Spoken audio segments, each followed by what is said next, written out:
Dante's Boxing Nation, what's going on, guys? First things first is I want to say Happy New Year to everyone. Today is the 1st of January, and I wanted to basically start the year off with a boxing preview of what is to come in 2014 or what we want to see in 2014. Now, since I only do videos in 15-minute increments, this video will probably be broken down in two if I can't fit it all within this one video. So anyway, let's go ahead and get into it, man.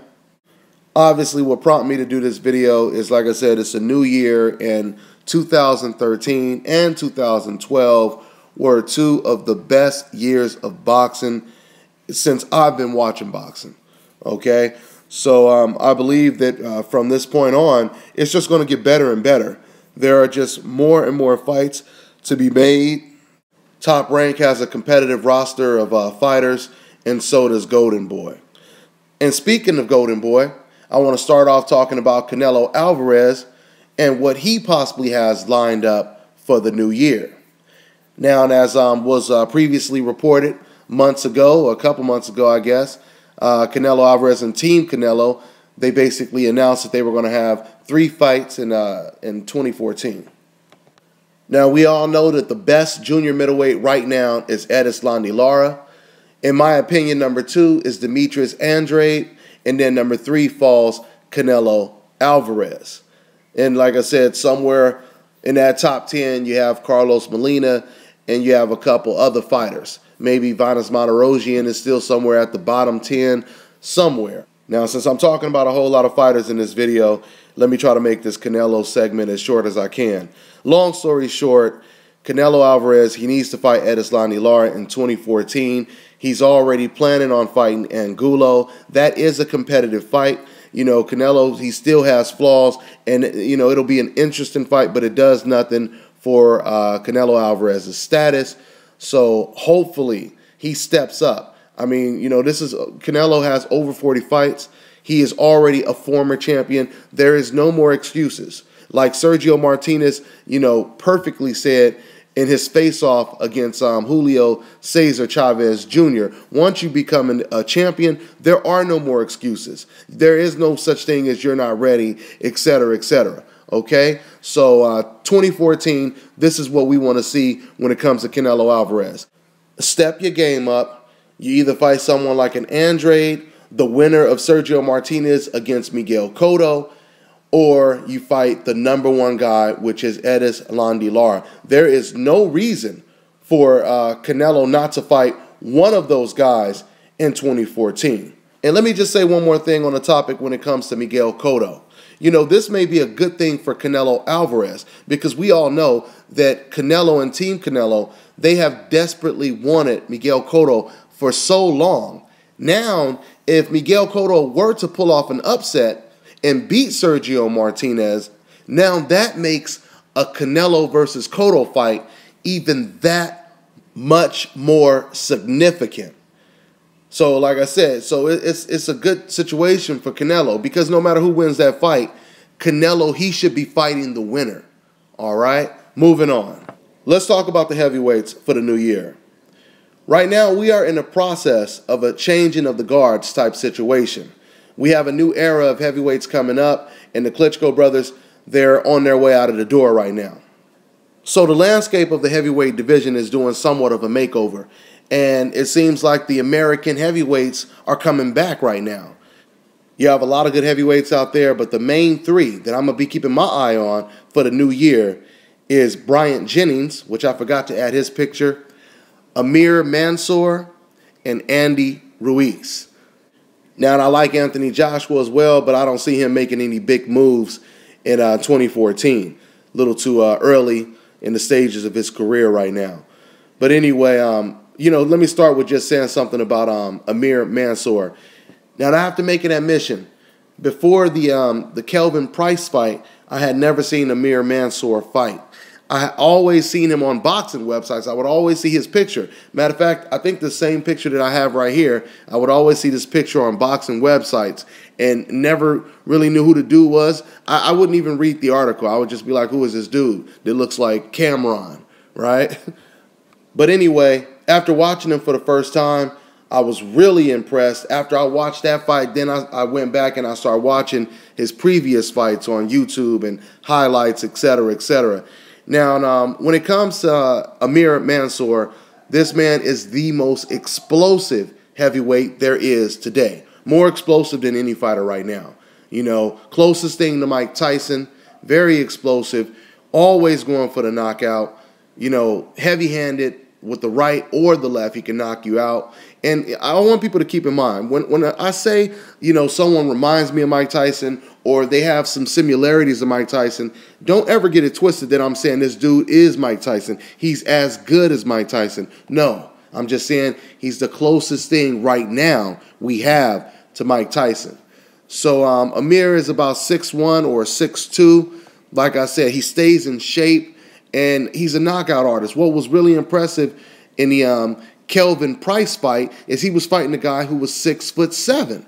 You know, reminds you of the Klitschko's, even like a, you know, Deontay Wilder. So what impressed me the most about the Kelvin Price fight was how Amir Mansour was able to chop down the much taller fighter. And a fighter, by the way, who was trying to use his height. He was trying to use his reach. He was trying to keep Amir, you know, outside, trying to prevent him from getting in the inside. And Amir, he found a way, credit to him, he found a way to get in the inside, work, and still get the knockout. That is a very difficult thing to do. This is the reason why the Klitschko's have been so dominant, because they know how to use their reach advantage. So the fact that, you know, Amir was able to accomplish something like that, getting a knockout over a much taller fighter who was a decent fighter. You know, it was impressive. So I think Mansour is a fighter we should all keep an eye on. He's going to do big things. Like I said, very talented, a lot of impressive attributes. The only flaw I would say that he has right now is his age. That's his main flaw. That's his main weakness. He's 41 years old. For those of you guys who don't know, I think he did a prison stint of 10 years. But he doesn't fight like a 41-year-old. He fights more like a 30-year-old. Okay, so that's someone, like I said, to keep your eye on. Also, you have Andy Ruiz is another fighter who I think should be making some big moves in 2014. He's starting to step up just a little bit. Now, I was really impressed with Andy Ruiz coming up, but in this last fight against Tor Hammer, I seen some weaknesses. I was a little surprised because leading up to that fight, Andy Ruiz, he had always showed a decent defense. He shows, you know, he's one of the quickest fighters. He kind of reminds me of a Mexican version of Buster Mathis, you know, because his body doesn't look that impressive, but he has the speed of a lightweight, you know, but he has more power than a Buster Mathis, at least the Buster Mathis Jr. I'm talking about, not the senior. But anyway, you know, I was, like I said, very impressed. You know, the only good thing that came out of the Tor Hammer fight is he showed that he has a good chin. But I don't really think that having a good chin benefits you that much in the heavyweight division. What I mean, let me rephrase that. If you rely on your chin too much in the heavyweight division, eventually it's going to let you down. All right, so he's going to have to improve on his defense if he's going to step up in the heavyweight division. But, yeah, man, I see somewhat of an American clash of heavyweights in 2014. Like I said, with Brian Jennings, with Amir Mansour, Andy Ruiz, Deontay Wilder, and, you know, a couple other heavyweights out there. You know, something has got to give. And I think we may see something like that, some type of clash in 2014. All right, moving on.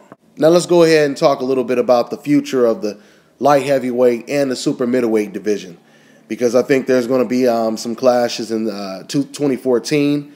You have Adonis, you have Kovalev, Andre Ward, Bernard Hopkins, Pacquiao, Boutte, Froch. You know, some of these fighters, it seems like, are almost on their way out, and some are just getting started. You know, the biggest fight that could be made at the light heavyweight division right now is Adonis versus Kovalev. That is a very interesting fight. You have Bernard Hopkins talking about fighting Shumanov.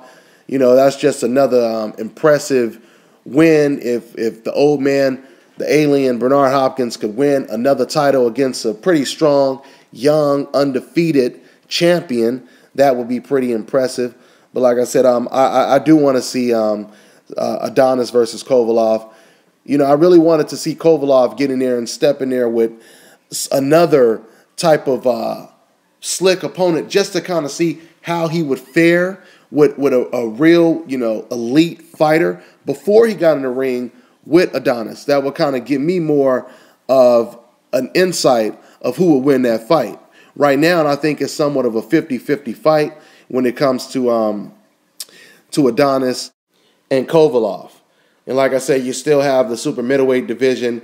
We don't know if Andre Ward is going to step up to the light heavyweight division and take on one of these fighters. You still have Froch, you still have Pacquiao, you have Groves. And what's funny when it comes to Groves is Carl Froch, he said immediately right after the fight to the crowd and everybody, he said, well, why don't we just do it again? Why don't we just have a rematch? Why don't we just have a rematch? And the crowd started cheering. And then, of course, days after the fight, all of a sudden, Carl Froch, he says, I'm not fighting that guy again. He doesn't deserve a rematch with me. So I thought that was pretty funny. Froch, it seems like he's going to have to start cherry picking because right now, Froch is getting older and the challenges and the opponents are getting younger. And like I told you guys before, it takes a very, very special fighter to be able to fend off the young lions coming after your throne, coming after your recognition, your reputation, and et cetera, et cetera. All right, moving on. Let's talk about two of the most avoided fighters in the sport of boxing today. And that is Gennady Golovkin. And number one most avoided fighter is Guillermo Rigondeaux. Let's start with Golovkin.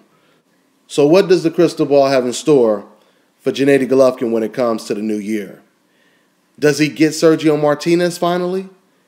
Or does he get Canelo in the ring with him? We all know that Gennady Golovkin, he got a better chance of getting struck by lightning than getting one of those fighters in the ring when it comes to 2014. Sergio Martinez, he already made every excuse in the book to avoid Gennady Golovkin. And when we talk about the definition of ducking, that is the definition of ducking what Sergio Martinez is doing when it comes to Triple G. First, Sergio Martinez and his team, they first said about a year ago, Triple G, he ain't fought nobody. He ain't fought no names. No one knows who he fought, right? Then all of a sudden, Triple G, he fights against Macklin, the same guy that Sergio Martinez faced. And Triple G, he scares the shit out of Macklin, knocks him out, and then all of a sudden, Sergio Martinez, they make another excuse. They see what's his name, Curtis Stevens, knocking everyone out, and they say, oh, that's the guy that Triple G needs to fight before he gets an opportunity at us. He needs to fight one of those young guys, one of those young, hungry lions. So then Triple G, he fights and knocks out Curtis Stevens, and they still haven't made the fight. All right? So, we know that it may not look good for Triple G when it comes to 2014 because he may not be able to get any of these guys in the ring. I told you guys, the only person who's willing to fight Triple G is Andre Ward. And guess what? That's the only fighter that Triple G doesn't want to fight.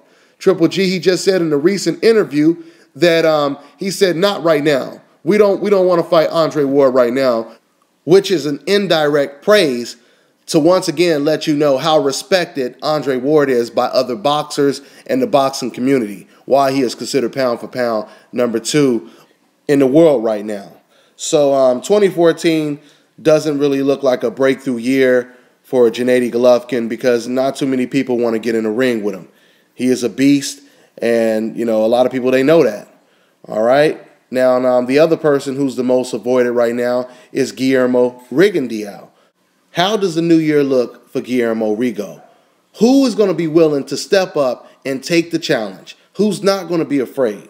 Who's going to try to take the status, take Rigo's status of being pound for pound one of the best fighters in the world? And it's interesting because Abner Mares, he just did an interview a week or two, and he basically said, everybody's afraid of Guillermo Rigo. Everybody's scared of him, but I'm not, and I'm willing to get in the ring and fight him. Even though Abner Mares was one of the main people who was ducking Guillermo Rigondeaux at 122, I feel since he got knocked out by Johnny Gonzalez, he feels he has nothing to lose now. So anyway, I'm out of time. I'll do a part 2 probably tomorrow. I'm on to the next one.